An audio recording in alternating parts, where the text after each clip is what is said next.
50 milliards de francs CFA par an, c'est le montant des ressources climat que souhaite mobiliser la BOAD, Banque Ouest-Africaine de Développement, l'établissement public qui a adopté en 2014 une stratégie environnement et climat 2015-2019 dont les grandes lignes reposent sur plusieurs axes avec pour objectif de faire de l'environnement un nouveau pôle de croissance, entend mettre en œuvre ces ressources d'ici 2021. Nous avons engagé diverses diligences visant à accroître le portefeuille de projets climat susceptibles d'être soumis aux mécanismes financiers de la Convention cadre des Nations Unies sur les changements climatiques auprès desquels nous sommes accrédités. L'objectif visé est de porter la mobilisation de ressources climat à 50 milliards de francs CFA par an d'ici 2021.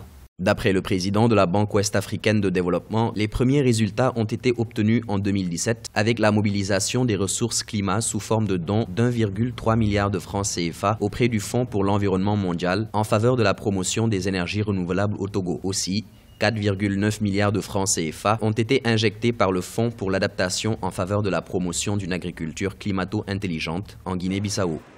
On peut mettre de l'argent d'abord pour former les agents et les cadres dans ce domaine. Si on a les ressources internes, on le fait. Si on n'en a pas au niveau interne, on fait appel à des experts extérieurs. Mais je ne crois pas qu'on puisse simplement déposer de l'argent et très rapidement penser à des actions sans avoir réalisé, par exemple, un diagnostic stratégique initial qui permet de mettre en place des plans stratégiques de développement. C'est-à-dire que c'est là qu'on parle souvent des programmes. Les 8 membres de l'Union économique et monétaire ouest-africaine font partie des États vulnérables face à la dégradation de l'environnement et au changement climatique. C'est dans ce contexte que la Banque ouest-africaine de développement a intégré dès 2003 les questions environnementales et sociales dans ses opérations.